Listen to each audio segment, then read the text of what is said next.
Welcome, everyone, to the ACL Athlete Podcast. This is the podcast where we talk about everything related to the ACL, whether that's the injury itself, the rehab process, return to sport, and more. I'm your host, Dr. Ravi Patel, performance physical therapist and coach. Between myself and fellow guests and experts, you'll learn through the lens of the patient, the healthcare professional, and the coach. The goal of this podcast is to equip you, the athlete, with the education to make the best informed decision about your care and your ACL journey. Thanks for joining. Now let's dive into today's episode. What is up, y'all? Today I've got a super interesting one, and I wanted to share a story of an ACLer and a case of mine with a 14-year-old female ACL athlete I've been working with. It's been a complex one, to say the least, especially for a 14-year-old going through this process. It's a lot for anyone, but especially in development years like middle school and high school. Also, you might hear some thunder in the background, a little bit of ambiance, if you will. But yeah, with her parents have been involved and really awesome. It makes handling a complex case of a 14-year-old going through an ACL process a little easier for me because they have a great support system. And I'll share why it is so important as we talk about it. So here is the backstory. We started working together during prehab before she had surgery. We hit all the prehab focused goals and got her ready for surgery. She got a quad graft from a surgeon. We aimed for our post-op goals, which was all focused on a quiet knee, keeping it super simple because she also had school in the mix. So something that was just really challenging from the get-go was getting extension. How many of you guys can relate? And then getting her quads to wake up and getting her into that extension. So another thing super common for ACLers, right? Waking up the quads, getting your knee extension. Some of you, it might be flexion. Some of you, it might be both. But getting that good heel pop, terminal, hyperextended knee extension, super common, especially with pain and swelling, can make that quad kind of shut down and also not want to activate. And then you're feeling pain. You're feeling apprehension with it. The feel of it, that mind muscle connection is not feeling there. And don't get me wrong, I can definitely relate to this with my own ACLs and trying to get my quads to wake up through this. And I actually have a scar, especially on my right side, where they put my femoral nerve block. And I remember, why can't I wake up my quads, right? And this is something super common. And so with her, we had a super high focus on getting this. This is always our number one goal. Let's get hyperextension. Let's get our quads awake. If we can get that, I'm feeling really, really solid about how we're starting off. And so I'm pulling out all the different ways for us to try and tackle it and getting her extension to really get there, right? And it progressed and we reached kind of a gray area, if you will. It was around 0 degrees, neutral, if you will, not into hyperextension. And she has hyperextension about roughly 5 degrees. So we still had a little bit more to go, and it could give or take depending on the day. She was also doing a lot of walking, especially with school and being up on her feet. And she just had an overall sensitive knee. So therefore, it responded very quickly to swelling, to stress, and especially with that knee being more vertical on it and more step count. And sometimes we'd maybe get a little bit of hyperextension on a day or two, depending on how hard it was worked on. But it probably fluctuated around that 0 degrees, right? Not fully hyperextended like we want it. And this was, 2 to 3 months after really consistent hard work, really trying to keep it simple, be able to progress some other areas of the rehab process, manage being on her knee a lot and the swelling and the pain, and also just getting her range of motion dialed in, getting her quads to wake up more and more. But that extension just kind of ebbed and flowed a little bit, right? And my gut was telling me something wasn't adding up. But it was in this gray area. not symptomatic with extension. It wasn't like she had this clunk or these weird, like typical issues with maybe some scar tissue, but I just had this kind of gut feeling about it. And this stuff sadly comes to me now just after seeing so many ACLers. But with that, it just kind of ebbed and flowed with where she was. And so I wanted to make sure I'll give her a fair shot, because some people, it just can take time. There are some people who may get it immediately. And then there's some people who I've seen it just come over, months and months of working on it. And it could just be because of the injury and then going into surgery pretty quickly. It could be because just the surgery itself and the way the knee responded to it and the healing. So there's a lot of factors. And so sometimes it just takes time. Maybe someone didn't do as much of their diligence as they said that they were doing. And so then therefore, then they start to realize it's a problem and they get on it. So lots of things that play into this, right? But with that said, I just want to make sure we give a fair shot, and we don't want to rush to anything, especially if someone is sitting somewhere around 0 degrees. It's in that gray area. Yes, if it's like 20 degrees of flexion or 10 degrees and she's still needing 15 more degrees of extension, then that's a problem. But when we start hitting around 0, it gets in this really weird gray area, especially with medical providers in this. And I'll share more about that. And so with quad grafts, this can even take a little bit more time and getting into end range hyperextension. So she saw her surgeon at the 3-month mark, and the surgeon said it looked great, right? They looked at it, looked at the knee, did their normal 5-minute thing, and was like, looks great. And then I continued to have my internal concerns. I was going to wait to see what the surgeon said, but I still have my internal concerns about the knee. And we just kind of continued to work on the things that we could. And once we did get beyond that 3-month mark, I felt like it plateaued, even though the surgeon said it looked great. And she said she thought it was even better. And in all honesty, I'm sure some of you can relate to this. This was her wanting it to be better than it actually was. Again, not terrible extension, but I could tell it was impacting her ability to contract her quads, and sometimes it carried over into her gait where she might limp here or there or walk with a bent knee, right? So I shared my concern with her parents privately and not in front of her. That was super important to me, especially given her age and where she's at. And there had already been many sessions where we had to talk through things and some breakdowns and some tears.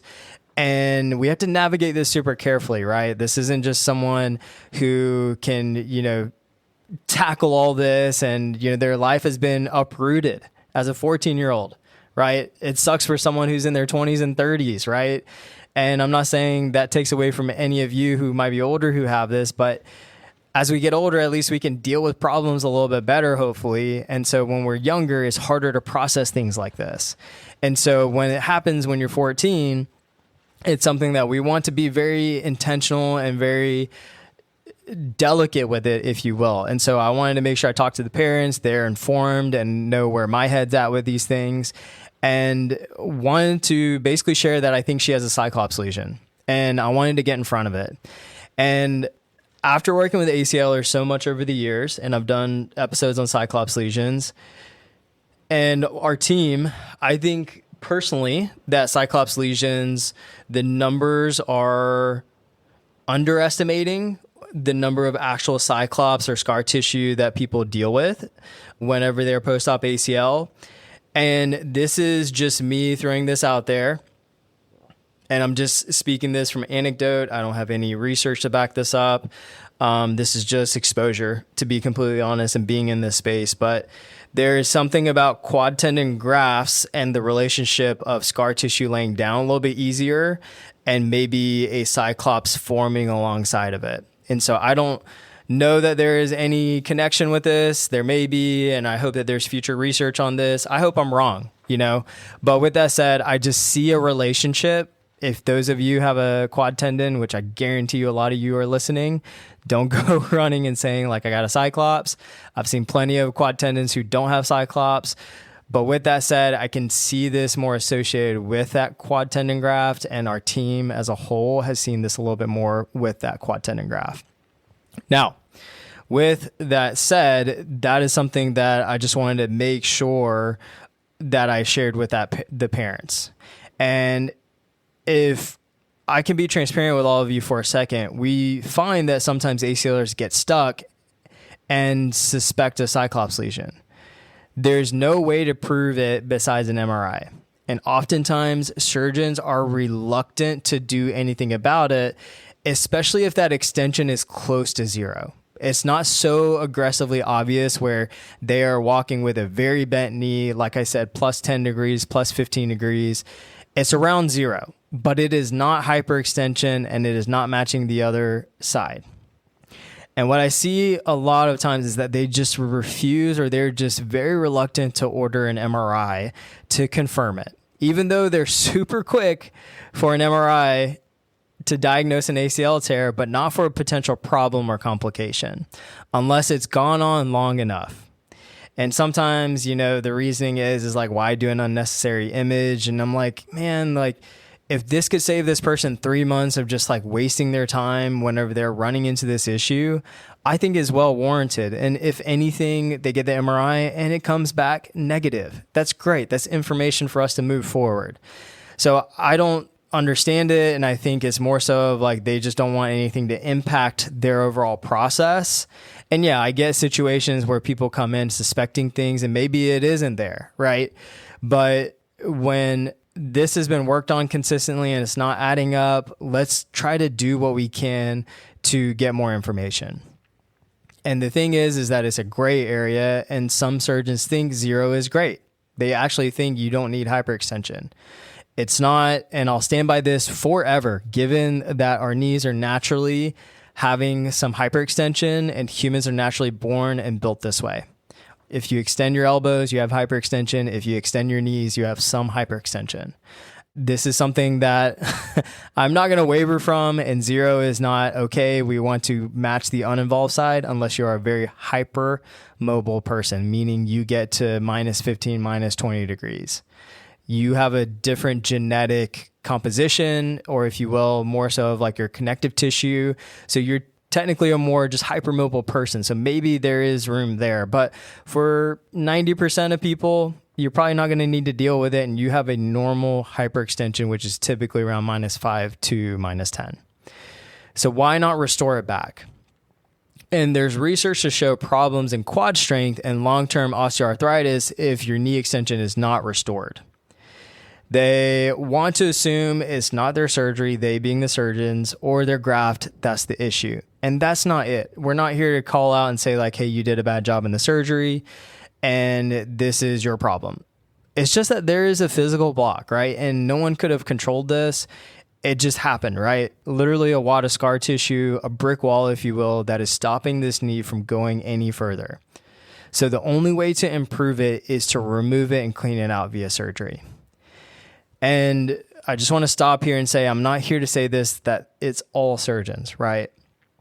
But working with ACLers in this space for a pretty decent chunk now, all over the world. And if you guys have followed me at this point, 229 weeks straight of this podcast and episode without expecting anything back from you, right? Like I'm here to just share this because it means so much to me.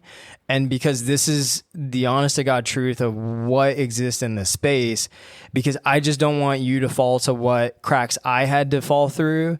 And the reason why I may have had my second ACL injury and why these athletes are going on to have their lives completely uprooted and messed up because of this injury. And yeah, we can't prevent the first ACL injury potentially, but we sure as hell can do something about the second one. And I will stand by that. And that's where good rehab, good surgical processes, good teams are going to really be able to get you back to what you want to do, but then also prevent and minimize the risk of that second ACL or hopefully third ACL, right? And so with saying this, I'm not saying all surgeons do this, but this is something I see as a pattern and so consistent. And with working with ACLers all over the world, there seems to be resistance to it often, more often than not. So that's why we have to advocate for ourselves. And hopefully as a provider to our athletes, we can advocate for you, right? And so coming back to this client's case to help kind of bring this around, I shared it with her parents and discussed the next steps, right? I told them, look, like I have this feeling that it's a cyclops lesion. It's not consistent with all the cyclops lesion, clunking, regressions and all that, but it's something that I think could be there. And I want to get in front of this. So I shared with them the next steps, and I will often share it with the surgeon and the team, but this was a case where the surgeon wasn't as receptive. And so in situations like this, sometimes we just have to empower the patient, their parents maybe if they're involved, to take matters into their own hands, because a lot of times they will listen a little bit more because you are the patient, versus if you are another medical provider, sadly in this world with just a lot of, egos, time limitations, other stakeholders involved, that unless you're the elite of the elite, it can often just be disregarded. So then therefore we have to make sure our patients feel like they can advocate for themselves and feel educated to voice their opinion. And so they messaged the surgeon's office and scheduled a visit to evaluate the knee right after I shared that with them. And so after the visit with the surgeon, the mom of the athlete emailed me and then called me to say that the surgeon was visibly pissed off. I was like, what? He said he didn't think there was a problem, and that since this thought had been put in her head, she thinks it won't be fixed until there's something done about it, until it is cleaned out. And then he said that there's too many cooks in the kitchen. You just need to keep going with your rehab process and just not worry about that. But what's funny is that I'm streamlining this entire rehab for her. And so there's not too many cooks in the kitchen. It's actually a very cohesive and dialed in rehab process and what she's getting with this, more than most, right? And the mom said that she had to redirect the surgeon to focus on her daughter and the problem versus complaining about these cooks in the kitchen and the fact that, we put this thought in her head. And the thing that just baffled me the most was the next part. The surgeon evaluated her knee after he said all that and said, yes, it does seem to look like she has some scar tissue and restriction in extension. He said he didn't even need to get an MRI for her and to schedule the clean out because he felt confident she had scar tissue. And as the mom shared this with me, I'm just shocked by this, honestly.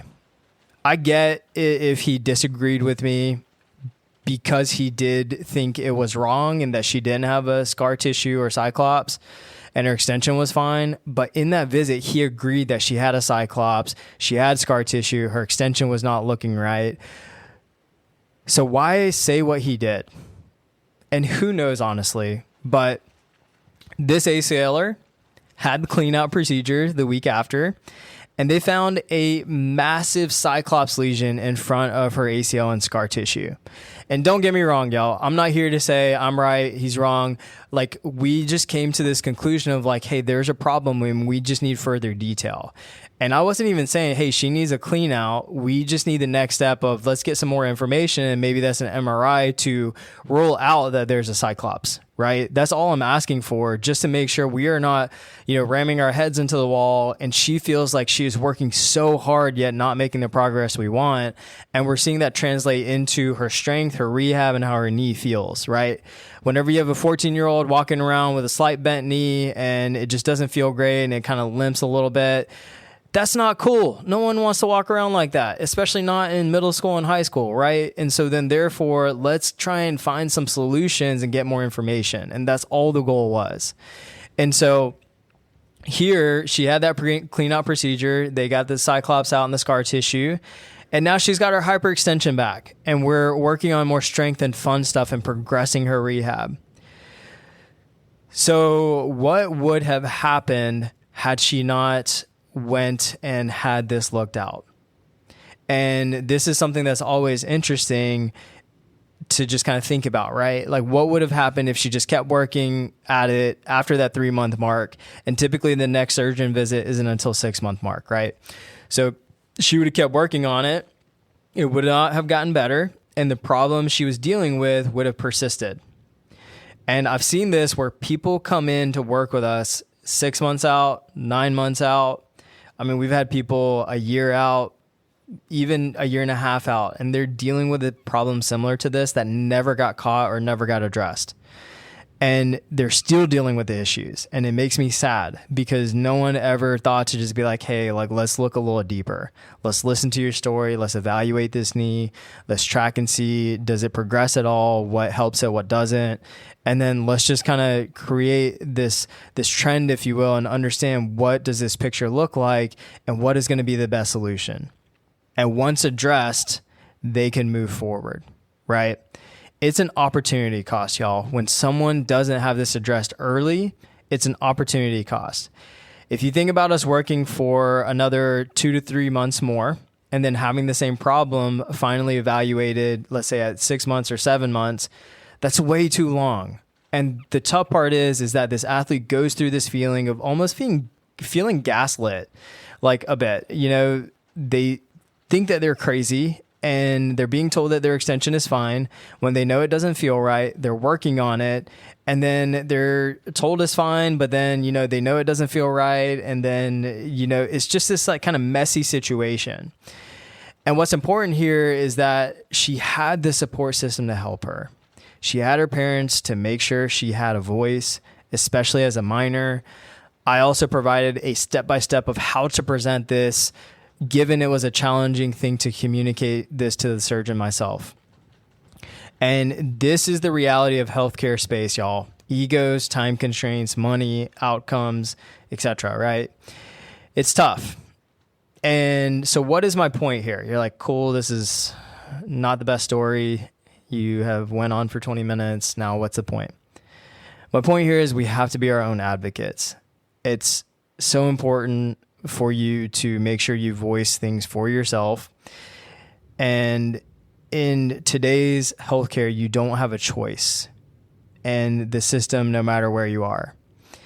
I can share countless other stories of similar situations where people didn't advocate for themselves and they're not only lost, they have lost time. They spin their wheels feeling stuck, but also kind of felt crazy for it. They have been quote unquote graduated from PT or they've been cleared, but they don't feel like they should be ready to go. They know that they feel like they're at 50% or 60 or 70%. Heck, it might be even 30 or 40%, right? And the thing is, they've been told by the professionals they're working with that, oh, it's good or you're good, just like kind of work into it. And the thing is that it's not fair to you as especially the ACLer. And it makes me really sad because you deserve better and it's just not fair. And so we have to be our own advocates in this process. Now, does this mean that if you don't have extension to run to your surgeon and say that you have a cyclops? No, please do not think that that is your number one problem or go chasing all these forums and thinking that's what you have, right? The thing is that you need a team and a support system you can trust. You have your people, you may have your sports team and coaches. You hopefully have a rehab provider and usually an ortho or surgeon as a part of this team. You want to make sure this team is listening to you and you're not feeling like another part of a conveyor belt. Your PT is the one spending the most time with you. Your physical therapist, your rehab provider. They're the ones to catch it and should be the ones to catch it and be able to make sure you can feel educated about where you are at all times and what's ahead. And in a case like this, being your own advocate and helping to empower you to advocate for yourself. If we don't do it, no one else will. That's why having an incredible ACL team and support system is so key. Like this athlete did, it will make or break the difference in your overall outcomes.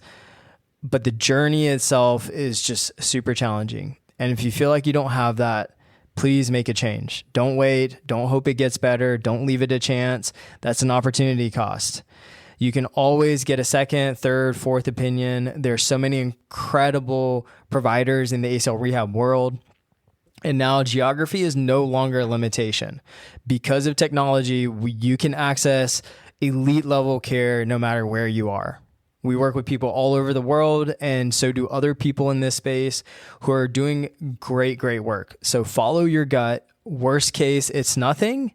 Best case, you found it, and it's something that you could have prevented a lot of time loss and opportunity cost.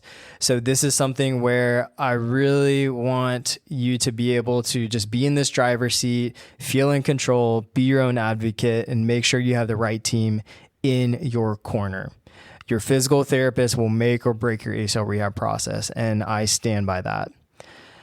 I hope that this was helpful, y'all. This is just something that was weighing on my heart to share a story. I'm sure many of you can relate. Maybe people that feel you haven't been heard, right? And so then therefore you just want to make sure you're working with people who hear you and who understand you, who empower you, and who make you feel like you know where you are at all times in this process. And if they don't have an answer, they're going to look for it and find the best solution for you. That is what you deserve. I don't care where you live, what you do, what age you are, what sport you do, or what activity you do. You deserve elite level care, because that is what good healthcare is, and it is accessible more now than ever. So if you don't feel like you have that, then make a change. Don't let the system be the default for you. And I promise you, when you look back, you'll be like, I'm so glad I made that change. And I always come back to like choosing your hard. You could either choose the hard now, all these changes, maybe it's an investment, maybe it's a change of provider, and maybe it's a change of just going to a different clinic or a PT within the clinic. Maybe it's changing things altogether, right? But it's change, right? And that's a hard thing to do. Maybe it's a different surgeon, right? Or maybe it is going through a different procedure that you need to have done, right? But it's choosing your hard now versus choosing the hard later, which I promise you it'll be worse later. And that's the thing that you don't want to wait for. If it's comfortable now and you have to choose a hard later, it's going to be much harder later. So make that change now. Be your own advocate. Please reach out if you need anything. We are here to help.